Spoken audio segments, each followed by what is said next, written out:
All right, and did you all want to answer? Yeah, I want to address, you had said Dr. Francis That Dr. Francis Cress Welsing? had said that black people should get married till they're 30, 35. Right, should wait until they So get wait. married, right? Is that suggestion just for the women, or is that suggestion for? I believe it was a suggestion for both men and women because of black people having arrested development here in America, that our chances would be more successful if we waited to get past those wild years, I guess. That's interesting. I have a set of grandparents in Seattle, Washington that have been married for 54 years. He was 14 when he married her. She was 13. They're still married. They had 9 children. I always tell people we need to do it like our grandparents used to do it. See, our grandparents used to do it because it wasn't, oh, I'll get married today, and there's a divorce lawyer down the street, so I can get divorced if I want to. No, you didn't get divorced because your family came to you and said, what?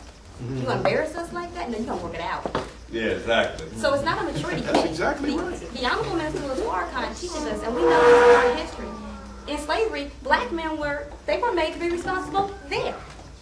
They were breeders. That's what they did. They went from one woman to the next, breeding slaves. And so the black woman was able to go through with less damage than the black man. The black man has been thoroughly destroyed, as the Honorable Minister Louis Farrakhan teaches us, where the black woman has not. So when there's trouble in a marriage, it is upon a sister to stand up. I'm his help me. If he's having a problem, I am supposed to help him. That's what I'm here for. I've been equipped with it, and it wasn't taken from me. And that was the divine plan of God, that it not be taken from us as women, because he knew that someone was coming to save us. He knew that someone was coming to take us back and put us back to where we're supposed to be as the original mothers and fathers of civilization. So something had to stay intact. So you ever seen that movie Limitless? You ever seen that movie? Remember when he tells was Robert De Niro? Remember he says, "Do you really think that I didn't keep anything? Do they really think that they took everything from us? No, because what was hidden was in the woman. Come on. Because you didn't think she was that important. Come on, sister. So it was hidden in her. So when the black man decides to take a wife, it is a good thing. Yes. Because the secret, the healing, Come on. the help is in the black woman. Come on. In That's the teachings, right. There you we're go. taught that 75% of the teachings lies with the woman. Why? Yes, ma'am. Because we were not thoroughly destroyed. Come So on, the sis. information is held in me. Yes, ma'am. Raise So the tone. when he has a problem, it's my job to help him. Yes, ma'am. And I should do it honor. So we all have the oil and the ointment in us because the white man wasn't able to take it out then. Come on. They let it slide through because they thought if we destroy him, it'll destroy the family. But what they didn't know was that innately, he pulled us out of him. So it's in us to keep a family together. Come So on, that's why man. black men. It's in the melon. Praise There you God. go.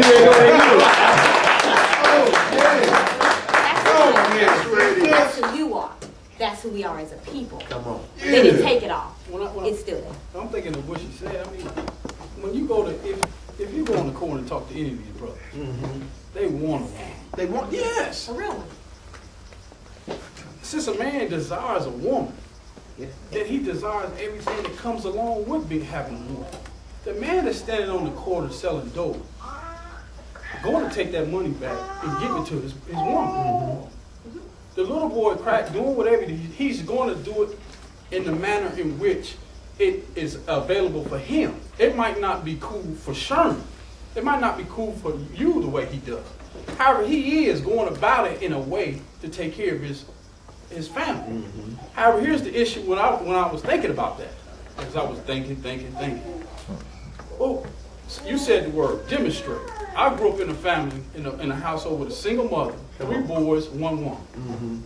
Now, when I look back, I can see how my mother did raise my sister. And I can see how she tried to raise me, but up to a certain point, my mother couldn't deal with a man like a man.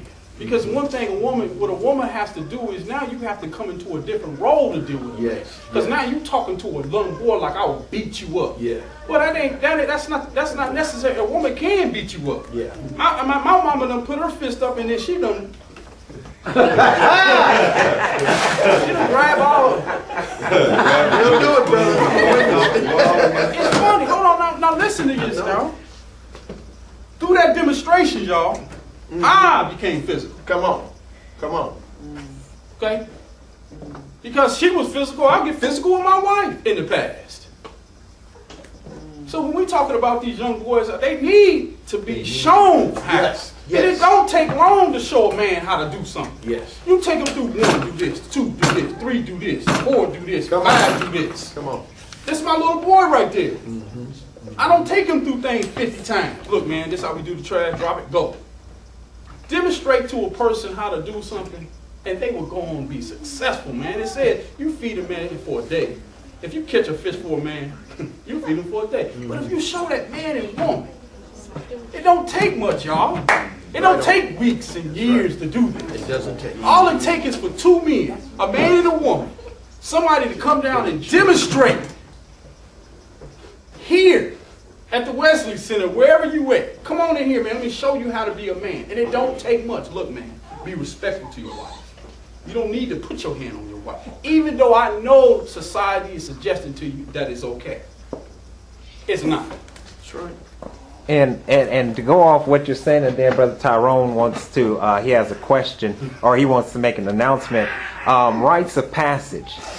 In the African and the black culture, there was a rites of passage program. And in this culture, the American culture, it is said that men never get to understand when they enter into manhood. Therefore, a boy never really becomes a man. Can either or all of you say something about how important it is about that rites of passage?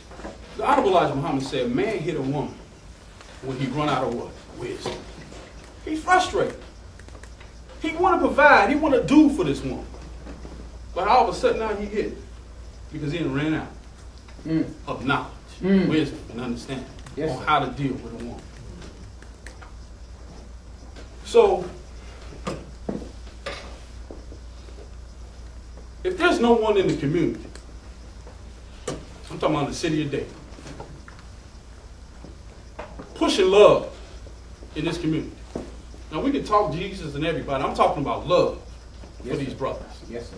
Love for the thug that you call. Love for the gangbanger. Love, man. That's right. Because the gangbanger and these, whoever they want a home. They That's want, right. because they go home. That's right. They want a nice car. They want exactly what I, quote unquote, got. What I, quote unquote, done matured to. It took time. So, however, it took time, meaning now that I got it, I can show another brother 2 hours. This is how we do it.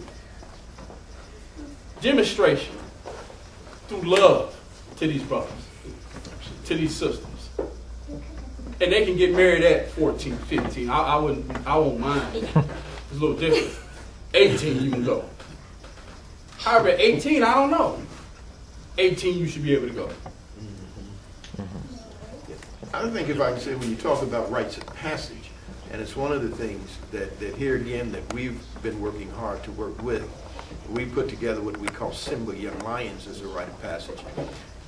The feeling is young men especially need to have that. Brother hit it right on the head, sister hit it right on the head, and I don't want to reiterate what they've talked about. Slavery took so much out of us.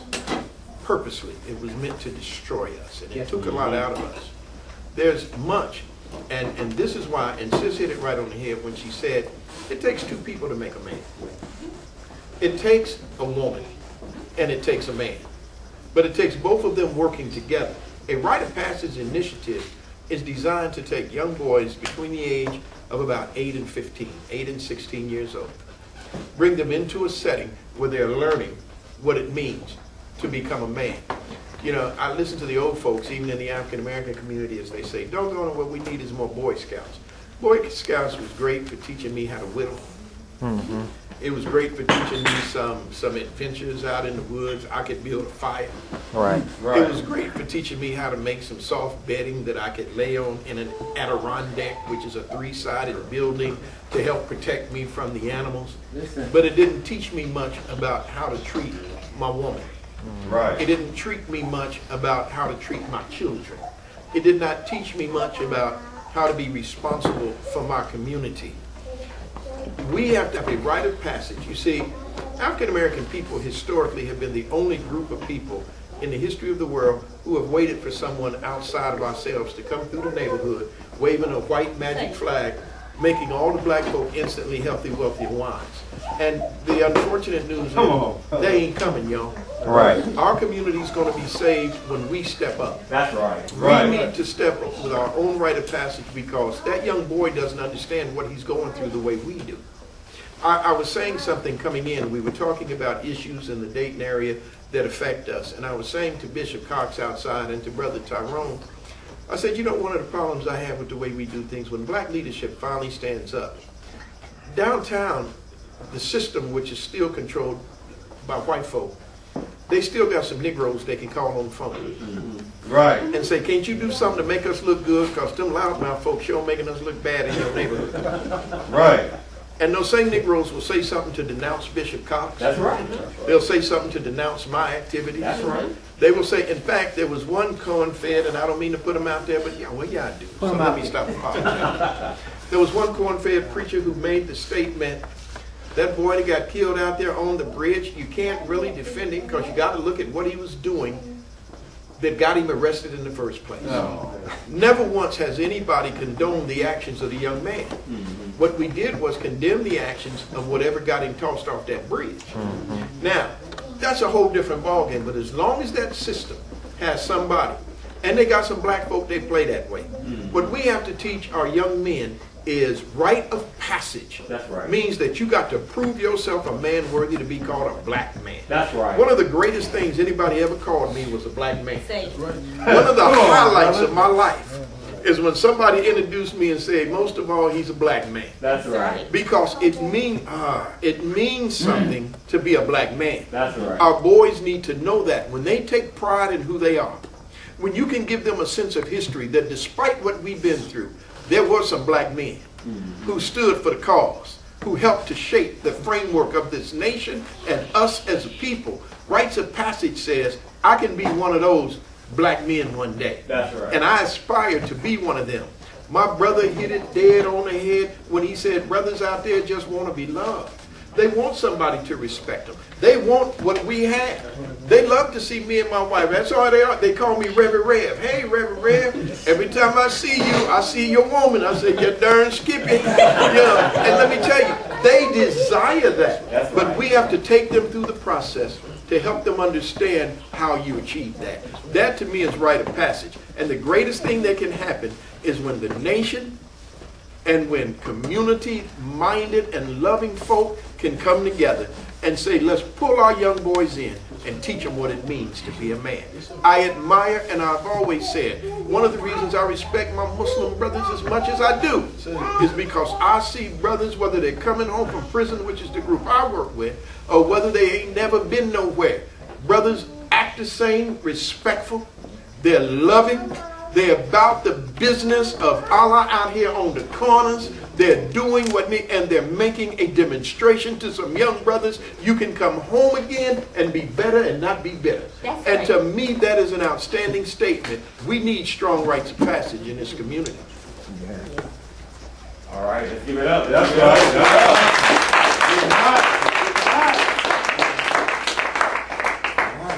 Everybody all right? Y'all know about Tyrone. I'm from Cleveland, so I get real loud. You already know. Now, I hope we are enjoying our panelists. This is phase 1 of what we're doing here. Now we're going to go to phase 2, and as I mentioned to you all, it's only going to get better. One thing that I would like to do with our panelists is, before we bring Brother Steve on, Brother Steve is doing an excellent job emceeing. Let's give him another round of applause. He's dual tasking it here. He's video and emceeing. And again, Brother Charles, Sister Sasha bringing it. Absolutely. Brother Jerome and his wife, Bishop Cox and his wife. And I must say, you know, no, I'm not going to say that. I'm not going to say that. But, no, I got to say it. I didn't know Bishop Cox and Reverend Jerome was so smooth. I mean, I heard like how they, you know, got the queens and man. That's all right. But I wanted to take these 4 questions that it's like a general consensus in our community and in our audience. And deal with these 4 questions, and I'm just going to toss them out and then allow our panelists to, whichever ones you all choose to deal with. The first one being, am I too old for marriage? We have some people that are here, some people in our various congregations. You all see them. We get to a certain point, we feel that we're 70, 80, we desire to marry. However, is that something that I should just chalk up and just, oh well? I talk to my mother a lot, and my mom, she's in her early 60s, and she for years has been praying for a mate. And now when I talk to her now, there's just a frustration from her in terms of is that man even out there? So what do we say to an older person who may be in their 50s or 60s who for years have been, positioning themselves, trying to get things in order from a financial standpoint, dyeing their hair or whatnot, and what? I do that now. Exactly. But that may not be coming as quick as we would like for her or him to come. And then the second question, then we'll deal with 2 more. We'll deal with 2 at a time. The next question will be for the children that are here. All these beautiful girls that are here, these handsome young boys that are here, dating. When do we begin to date? How would the panelists encourage and advise the children? We have our beautiful sister over there, Sister Honesty, who just turned 10. Is that right? 11? 11. Whoa. Now we say whoa for 2 reasons. Yes, sir. We say whoa because we're happy she's 11, but we say whoa because we know in a few more years she's not going to be the same girl no more. Right. We know it's going to be a change. And I remember my sons, one day I went to bed and I said, Salam alaikum, son. He said, Wa alaikum salam, Dad. Then I got up the next morning, I said, Salam alaikum, son. He said, Wa alaikum salam, Dad. Just overnight. Overnight. Yes, sir. So what do we say to our young, children? We got a young, handsome boy back there. Stand up, son. Now, all the women in the audience, we know what's going to be coming his way. And the brothers. We already know. Do you know? Do you know what's going to be coming your way? You already know.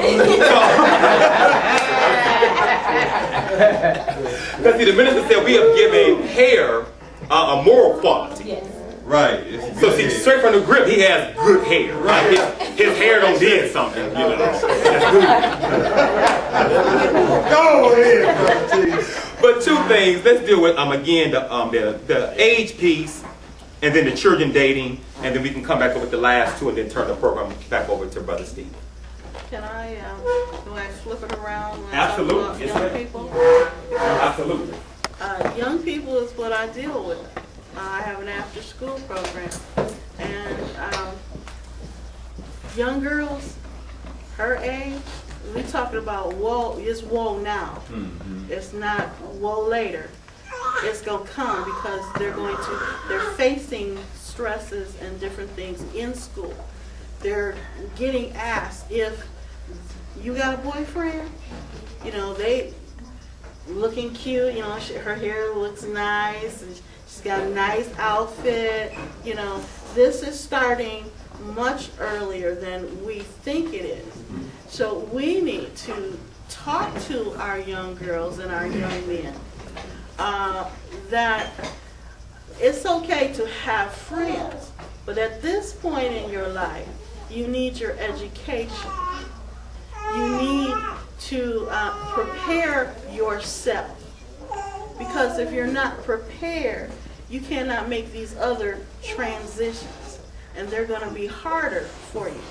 So for young ladies, and I have a granddaughter, I just sat in Sandusky, just sat her on the bed, and she had a couple questions, and I had to sit and talk with her. We have to talk honestly about what is going on, how they feel, and then we have to listen. there are some things that you're not going to like when they start talking. But we need to sit and listen to what they're saying so that we can have a better communication with them. And that's what I love about young people. I love to share. When my girls were at home, I had the neighborhood kids at my house. They were like, well, Mom, can we go? No, we're not going down the street because I don't know what sister is going on in her household. So you have to stay here. So all their friends came to the house. And I ended up being the mother for Yes, ma'am. half the neighborhood. That's right. And I would even go to the school and check up on my kids. And before I could get in the school good, half the school knew I was there. Because they would say, Mrs. Wright is in the house, and we have to act right. I was walking the hallways. I said, why aren't you in class? Oh, Mama Wright, yes, you need to get on into class. That's right. So all of the kids became my kids. And even as my kids are grown, I have after school kids that are my children. I share with them and let them know and love them. I let them know that they're loved. I love you. We had a young lady she said, you and your husband, you and Bishop, y'all don't fight, do you? No. We just, we have a little disagreement sometimes, but we talk it out. And Lord, did they tell us what was going on in the house? Well, my mama and daddy, well, they fight it out. They duke it out. No, that's not the way we should do. So we should be examples and start talking to these young people and letting them know that they need their education first, and then other things will be added. Well, I'm on the other end of the spectrum. I got a 15-year-old daughter, and I ain't liking it. You know what I'm talking about, bro? I got this 15-year-old daughter. I'm tired of Chris Brown. I'm tired of a lot of things. But at the same time, I understand I got a 15-year-old daughter. Yes, sir. And often the question comes up, when do you begin to date? Because each summer we also have a number of young people who work with us at the Adam Project through Job and Family Services, through the Youth Works program. And I get the opportunity to listen to them. And this is what I hear, and this is what I've heard this year. Reverend McCoy, you hard on your daughter. What are you talking about? You always call and ask her where she is. That's right. And I say, little sister, you don't have nobody that checks up on you to figure out where you are? And this young lady, 16 years old, and she has her mother's permission to live with her boyfriend. Whoa. 16. 16. Never in my house. At 15 years old, let me give the brothers, let me give daddies some real quick advice, because here's the commitment I made to my 15-year-old daughter. When you're old enough to date, and for me it's based more on maturity at this level, more than it is on a particular age. I got to know where your head is all the time. But your first date, you have to agree, is me. I'm going to take you on your first date. We're going out to dinner. I may even give you a flower, because I don't want you to think that that boy gave you your first flower. As we go out to dinner, I'm going to teach you that a young man is supposed to take your chair out for you. He's supposed to wait till you're seated. He's supposed to have enough sense to be able to pronounce the word shrimp and not scrimp. I want you to understand that there's a way you ought to be treated, that you ought to be respected. That's right. And anybody who asks you to do anything outside of your character on a first or 10th date is not the person for you. That's right. So I'm going to be the first time that you get to go out on a date. I promised her I'm going to put on a shirt and a tie. I'm going to look good. But we're going out on that first date together, because what you learn about a cat is going to be from your daddy. That's right. That's right. Because when you go out, she may not know it, but daddy going to be somewhere hiding in the bushes anyhow. So we might as well take the first one together. But I believe that you have to keep up with your children. You have to know what they're doing. You have to know what they are. We have to teach our young girls what it means to be respected. And sometimes Sister Cox hit it on the head. We don't spend time talking to them so that they understand what they should expect from a young man. We have to talk to our young men about what it means to be respectful toward our young women. But I sincerely believe that where our young girls are concerned, and I'm going to do it by practice myself, we have to date our daughters first in order for them to understand that that meal that that cat, I hope he paid for, does not necessarily mean that it comes with you owing him some action with the lights out, if you know what I'm talking about. And so I think that's very important. In terms of when you ought to get married, I don't think it's ever too old to get married. I think that our parents, our grandparents, should expect some camaraderie in a relationship. And I don't think there's anything wrong with that. I don't think there's a cutoff age for getting married. I think that if you're in love, woe be unto you for not getting married. I think that once you fall in love, that the best thing you can do, you know, I'm old-fashioned, you know, along comes James and Jenny sitting in a tree, K-I-S-S-I-N-G. First comes love. Then comes marriage. Yes, sir. Then come big head and a baby carriage.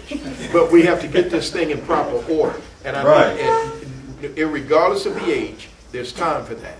But I think that also our young people need to be schooled, and that their relationships need to be looking at long term and not gearing themselves toward just short term satisfaction. I'd like to say something about the youth.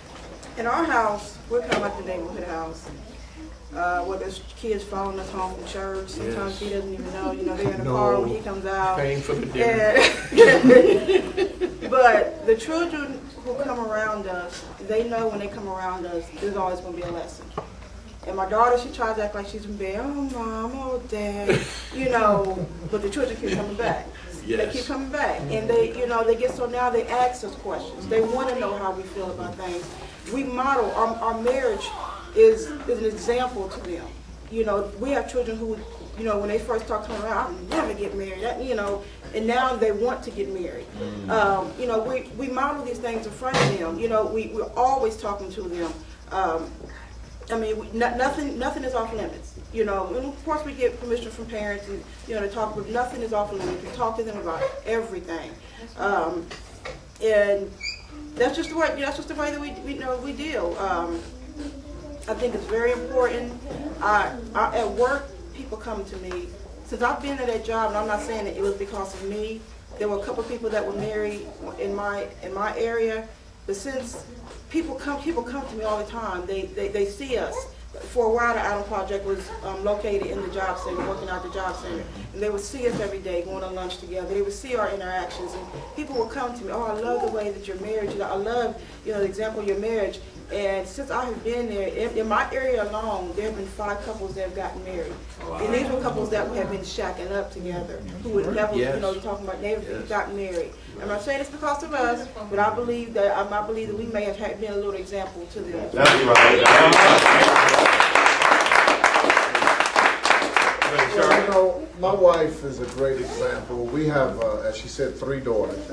And I remind them, you can call me your stepdad, even though your real dad is dead. That's why she carries the name Wright Cox, because of her late husband.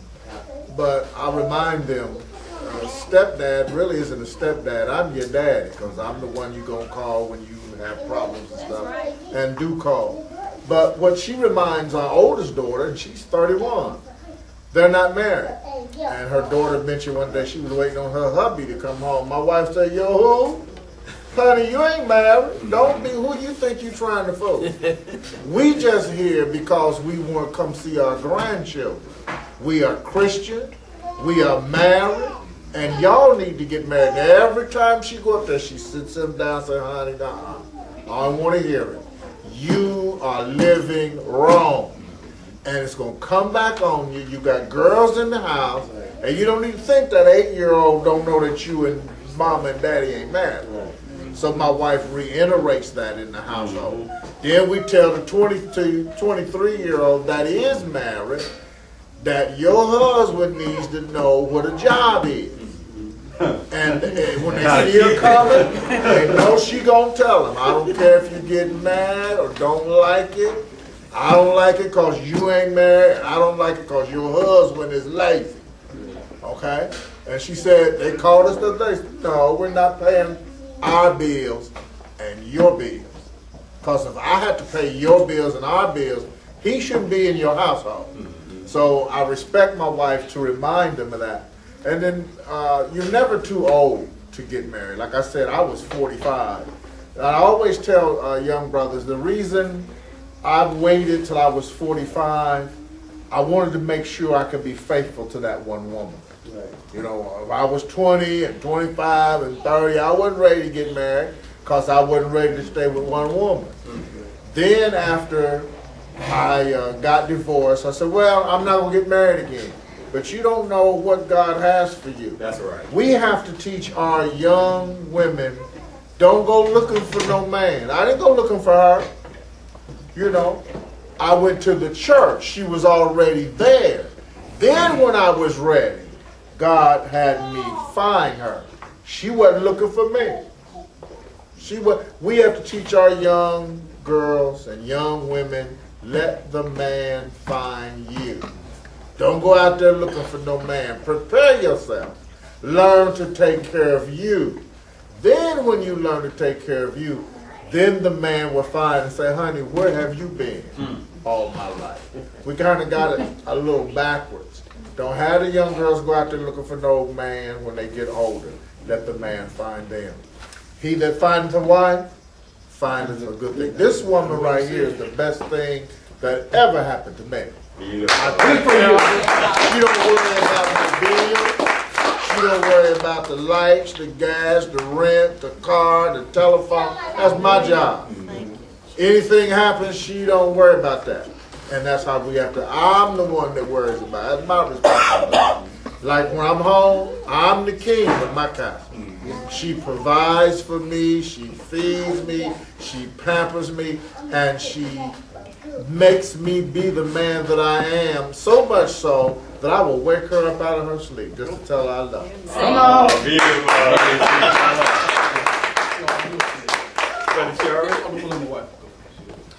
and Brother Sherman have 5 girls. 5 gorgeous. Between the ages of 19 and 12. Amira's 19. All right. Well,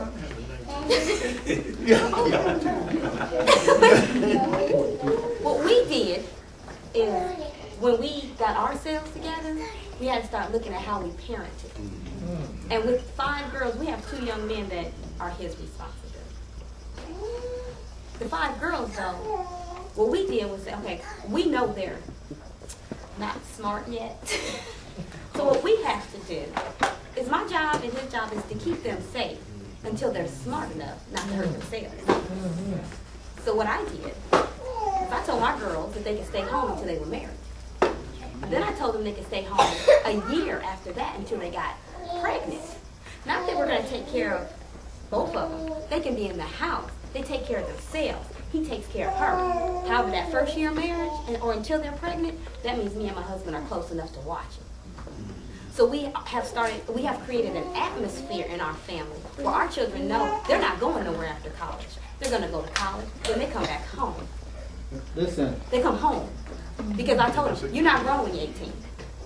Not in my house. Listen. I never heard God say at 18 you're grown. That's You're not right. God didn't say you was 18 and you could leave home. That's right. I said that the girls stay with their father until they get turned over to a husband. Right. What we teach our girls is that you bring someone home and your father don't approve of them, shame on you. Because this is a man. Yes, ma'am, that's right. So if my boys bring someone home and your sisters and I don't approve, your fault. Because you grew up with women that cook and clean and they know how to take care of themselves and they have certain standards. If they bring anything home less, that's your fault.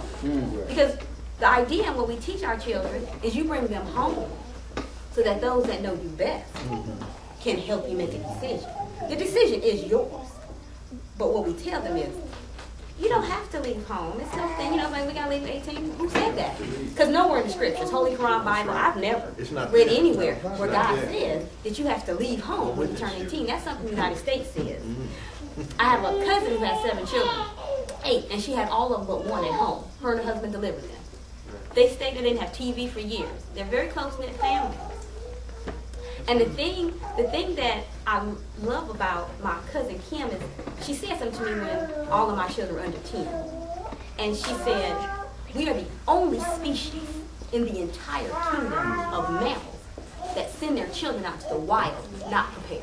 Right. See, birds, they don't kick their children out the nest until they're ready to fly. Until they're ready to go.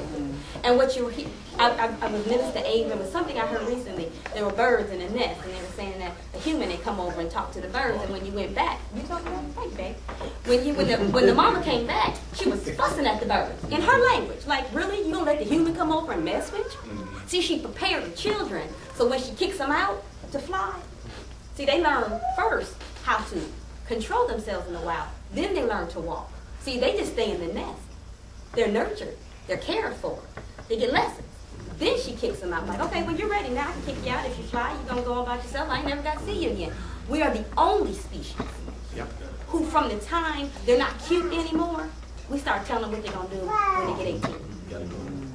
So as me and my husband started rebuilding our marriage, our oldest son, he's 17 now, he came to us and he said, well, why y'all getting it together now that I'm leaving? We said, who said you had to go? Because we didn't tell him he had to leave. We have not put that thought in their head. And then I brought my girls. I told my girls that as long as they were virgins, me and their father would take care of everything that they needed until they were married. And the only way for me and Brother Sherman to do that is to be rich. The only way that I can make sure that my girls are safe is that I can build a nest. I can build a cocoon around them. So that everything's taken care of, like Reverend Ford said. He's the first one that said they were sexy. He's the first one that said that he loves you. He's the first one that said they were worth more than half a million. Go ahead. He was the first one that said, no, I don't think so. You're better than that. You're worth more. He said that to them first. Nothing's on limits. There is no limits in our household. What you want to know? We tell our children, birds that flock together, are the same. See, no, you can't be with those people. No, they can't call the house. As far as dating, control it. No one knows. Our children came to us because they were told they couldn't date because in the nation. But they all got together and they decided they would come talk to us about dating. First thing Daddy asked them, for what? What you want to do? 16-year-old Cheyenne wanted to go to homecoming. She wanted to take a date because everybody else had a date. And me and my husband asked her, so what you going to do when you're in the car with him and he decides he wants to touch you? We knew we were doing the right thing when her response was this, who said I was getting in the car with him? She expected us to take We were taking. That's what she said. She said, no, you're taking me. Right. Because what we told her was this, you can go take a picture, you can have a dress. But see, what they know from birth, there's only one thing a young man wants until he knows who he is. Right. And it's nothing on the young man's part. It's human nature. It's just as natural as breathing air. So it was our job as parents to make a nest for them until it was time to kick them out. But I told my children, you don't have to go. You can stay until you are married. Marriage is always first. They know that it's not even a question when they're talking to us. It's not, well, no, you get married. Then you can have children. You'll get married, and then you can do certain things. And that's what we tell them. We tell our children that sex is best in marriage. We let our children know we want you to have a fabulous time. Yes. In marriage. Come on. We want you to have That's right. Yes. We don't tell them, we don't tell them sex is nasty. It's not. We tell them there's a proper time, there's a proper place, and there's a proper person. Yes. And when it's done in the proper order, there is nothing that will replace it. And when you have it like that, you don't have to worry about, you don't have to guilt when he gets up in the morning, what's going to happen. Right. And I tell my girls, you don't want to feel guilty. You don't want that because it's such an amazing thing in a relationship. It's an amazing feeling. You don't want to mess it up. Right. And we use our life examples. We have a blended family, and when I say it's blended, it's blended. No one can tell the difference. But in our family, that's what you don't want to go pick up someone every other weekend. That wasn't the plan. The plan was that a woman and man got married. They built a life. They had a family. And so we again, like Sister McCoy said, nothing is on nothing. No limits. However, if you don't talk to them, somebody else will. That's right. And when they come home, if you don't want to talk about what's going on in school, you better find out who they're talking to. You need to know who they're hanging out with. You need to know their parents. Because I talk to my children about their friends' parents. Right. See, where did they come from? See, you know where you come from. My husband asked my little girl the other day, she's going through a transition. He said, do your friends' father tell them that they love them? When's the last time your friends talked about your parent? Oh, my dad told me he loved me today. Oh, my mommy said she loved me today. He said, but you can, because we tell you every day. We tell you in passing, going from the kitchen to the bathroom. We have one little girl that I love you. We just say it back. She just says it, I love you. We say it back. Why? Because we don't want someone else to say it to her. If we don't respond, someone else may respond and they get the wrong person. That's right. So again, with our girls, we took a lesson from the wealthy. They stay home. Those children don't leave. That's right. They go to school. That's right. They come back home. They learn the family business. That's what happens. Donald Elijah Muhammad tells us to study the white man for his successful. The divorce rate in the white community is not the same as the divorce rate in the black community. It's not. Why? You know, after in certain communities, in white communities, you know, you can't bring home one and just bring anyone. No. If dad says you ain't getting married, you're not marrying that one. Somewhere in our community, we have decided that as parents, we no longer have that.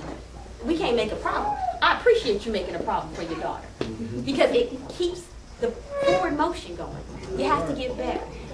So with our girls, I bride them. I tell people that I don't feel guilty about it whatsoever because in this day and age, it's not like when my grandparents grew up. My grandparents didn't have TV. They didn't have cell phones, computers, text messages. They didn't have 24-hour cable television. Right. So there's different pull on them. So what I had to do and what we did was we had to create our own nest so that our girls and our children know that we are always their parents. There's no such thing as, you know, you have to leave at 18. No, you don't have to leave at 18. You're not old enough to leave at 18. Right. It takes time. Well said. Now, what we're going to do before we turn it back over to Brother Steve, thank you so much for our panelists. For those that are watching, those in the audience, let's first deal with the age piece. For those of us that feel that we are too old, we're in our 50s or 60s or 70s or whatnot, and we feel that marriage is something that I need to just chalk up, it's a thing of the past. Two of the things that the panelists have said, and they repeatedly are saying to us, is number one, Sister Sasha talked about the thought. You and I know that thoughts are things. Yes, sir. So if you truly are in that position and you want a mate, you have the ability to think that mate into existence. Yes. I'm going to say that again. Yes. If you truly desire the mate, you have the ability to think her or him into existence. Bishop Cox talked about, however, after you and I think her or him into existence, there has to be some action. That's right. He talked about him going to the church to find a mate. Right. So you and I can't just believe in like this mystical experience to think that we can think about her, think about him, and we're never engaged in a singles retreat. We're never going to the church, to the mosque, the synagogue. We don't put ourselves in an arena to find a mate. Does that make sense? Yes. We just can't say, I want a mate and I'm off in the corner. It's an opportunity. You see a single sister, you don't go and introduce yourself. You do nothing to initiate the contact. You follow what I'm saying?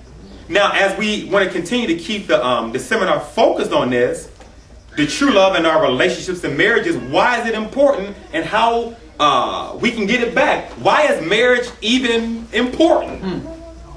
Why is it important? Good question. You know, and then the panelists, I heard Brother Jerome and his queen talking about how in the eyes of God, it's Allah God that's enjoining on the human family to be married. So if Allah God is enjoining it on us, there is absolutely a value to it. And then when you and I don't get engaged in something that Allah God is saying that we should be doing, we miss opportunities in life. Right. Does that make sense? Yes. Now, second thing, can I see you, son, please? Come on up. Now, we talked about the children. And one thing that I kept repeatedly hearing from the panelists is that we have to listen to our children. Yes. Now, you all know the black experience. The black experience with parenting has been supported with an Arden cord. Say that. and a switch and a broomstick. Yeah. However, why is it that even though the Army Corps has been there, the broom, the switch, there's still the behavior that's negative? Right. Right. Why is that? It's showing us that, yes, we have to discipline our children. However, could there be something else? It has to be. Now, son, let's do a what we should and should not do type thing. Now, let's take, for example, you just tried out for the basketball team and you made the team, and I'm pretending to be your dad, and you're telling me, Dad, I just made the team. Just say, Dad, I tried out for the team. Dad, I just tried out for the team, and I made it. Oh, you did? All right, man. Way to go. Not. Hey, boy, go give me that wrench. Not. Now, are you all seeing? Are we seeing this? Yes, sir. I'm gonna blow the whistle. Now, Dad, I just made the team. Yeah. Right? How should I be towards you? Like, happy. Okay. That's right. Now, when okay, that's good.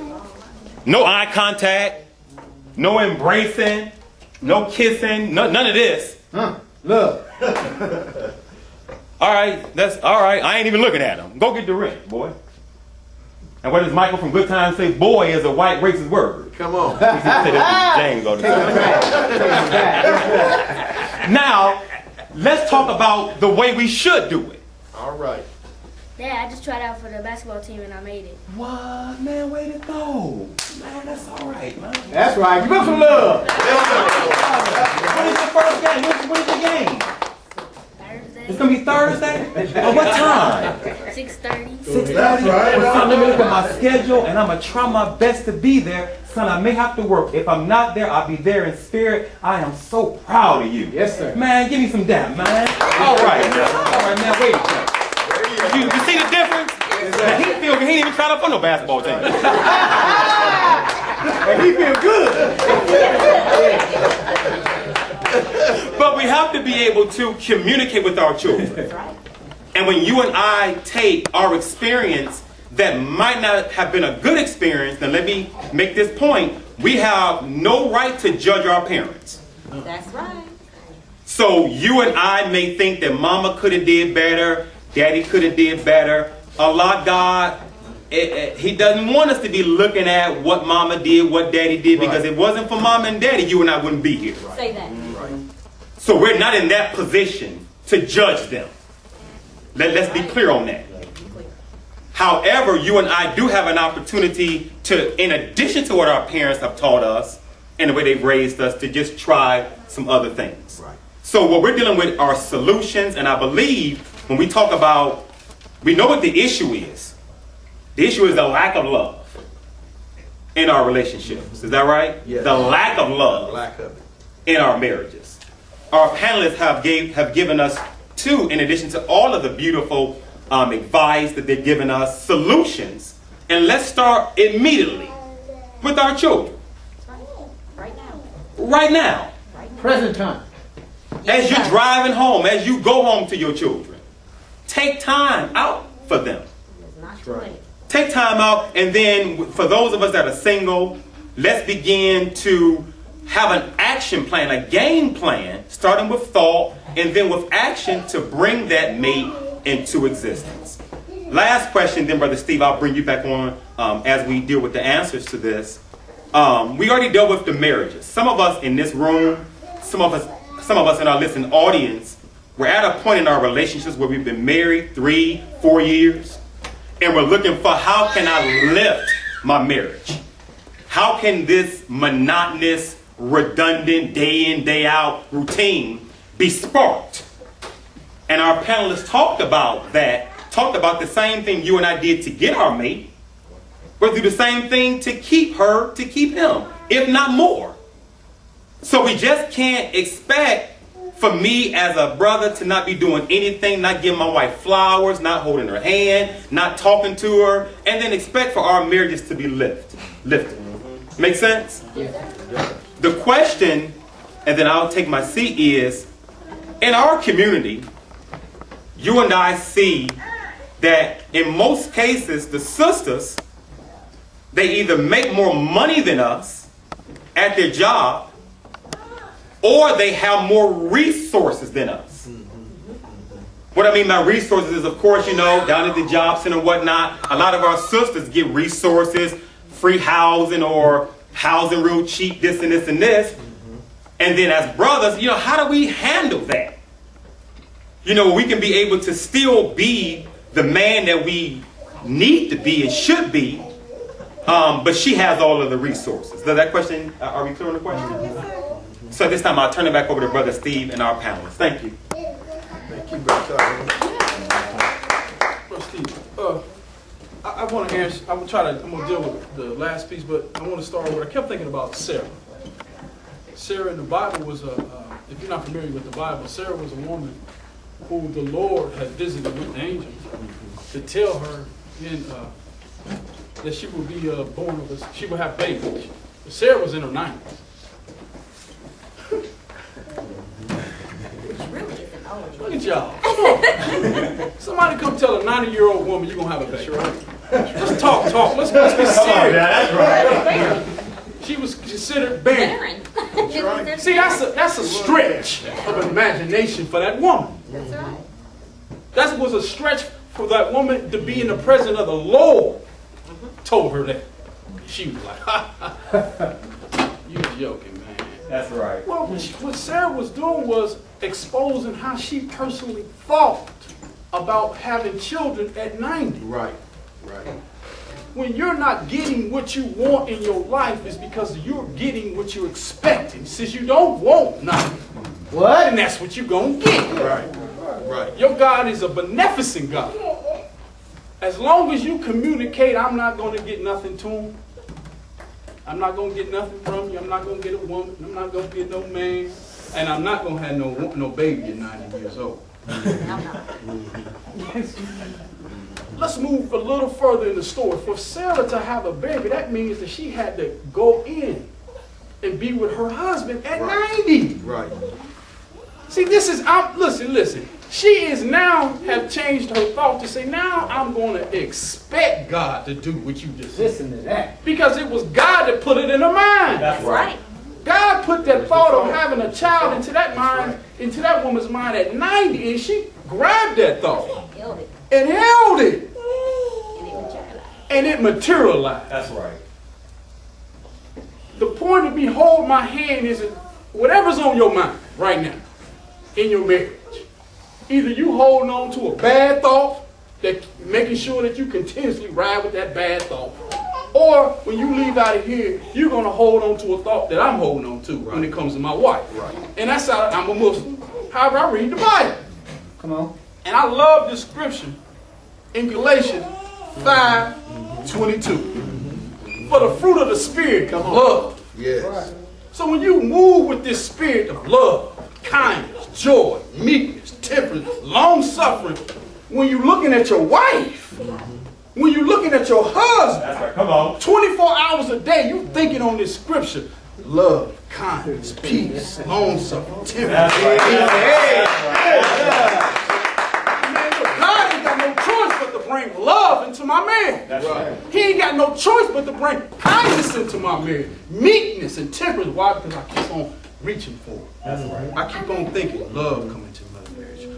Meekness is coming to my marriage. And look, baby, you know I love you. You know I'm trying my best to be kind. I'm not playing. She know. See, when we leave out this room, y'all going your way, I'm going my way. However, she know up the moments that led up to here, she know I love you, baby. I'm trying to be kind. I'm trying to be temperate. I'm trying to be meek. Why? Because I'm reaching, man. Because that's what I want. Whatever you want, hold on to it. Hold on. And expect the God to give you what you want. That's right. If you don't expect anything than what you got, then don't expect anything than what you got. That's right. I expect more love in my marriage. That's right. I expect more meekness and kindness in my marriage, and I'm getting it.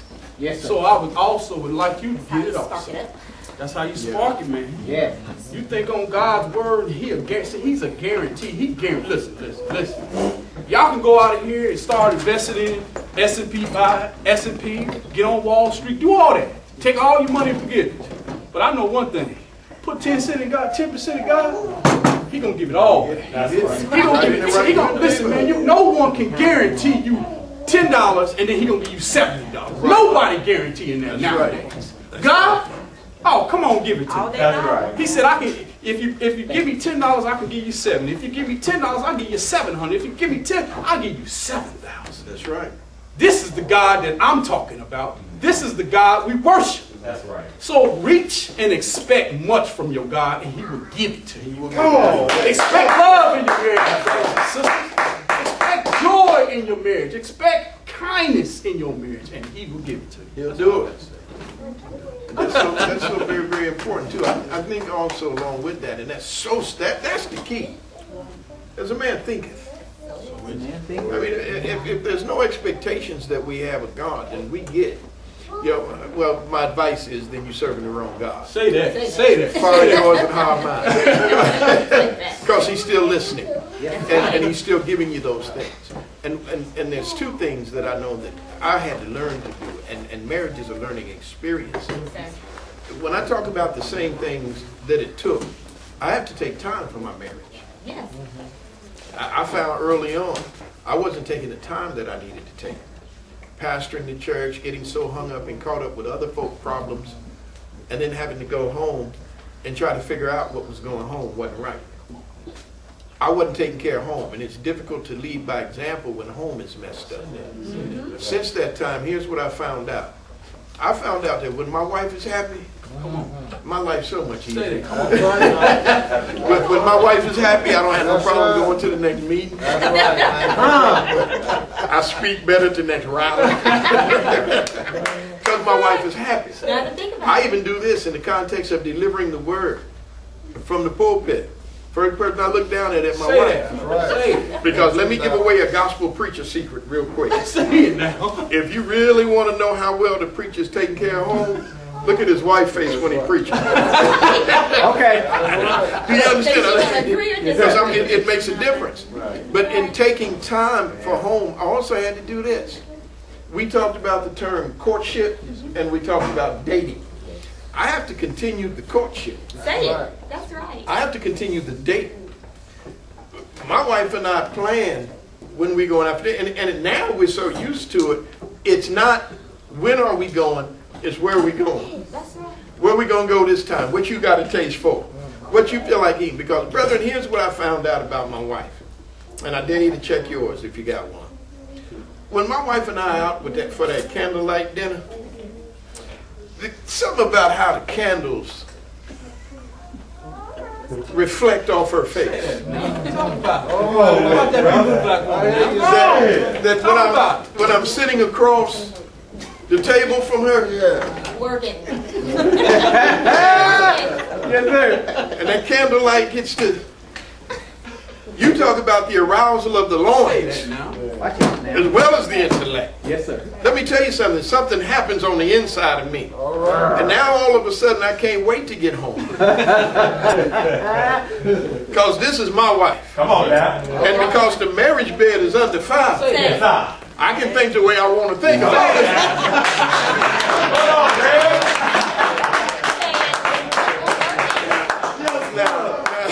Our Lord, listen. That candlelight will bring out a lot of talents you didn't even know you had. I learned how to sing a few songs. I sing to my wife. Here's another morning without you. Come on now. Here's another day without you. You know what I'm talking about? See, because I love gospel singing, but there's some settings where the gospel don't say it quite like Luther can say it. You know what I'm talking about? And so that candlelight dinner, even as long as we've been married, 17 or 18, as long as we've been married, that candlelight keeps bringing something back to memories. That's right. And so it gets to the point where now I make sure ain't nothing planned, ain't nothing on schedule. I even ask the emergencies to wait till Monday. That's right. Because I can see the candlelight flickering already. And I got to take my woman out to dinner. Amen? That's right. Keep that kind of excitement. That's right. I don't even eat dessert no more. And I know you can't look at me and tell. But it's because I know, Brother Tyrone, there's going to be some dessert. Hallelujah. Once we enjoy this meal together. Amen? So when you can keep that in your relationship, let me tell you something. You can keep an outstanding relationship. And that's why I look forward to seeing my wife every day. But there's something special about date night, Jack, that I really look forward. And ain't no use in you thinking that you lose the feeling of the first time, because you don't if you want to hold on to it. I see that candlelight for the first time every weekend now. And I'm so happy. Amen. I'm through.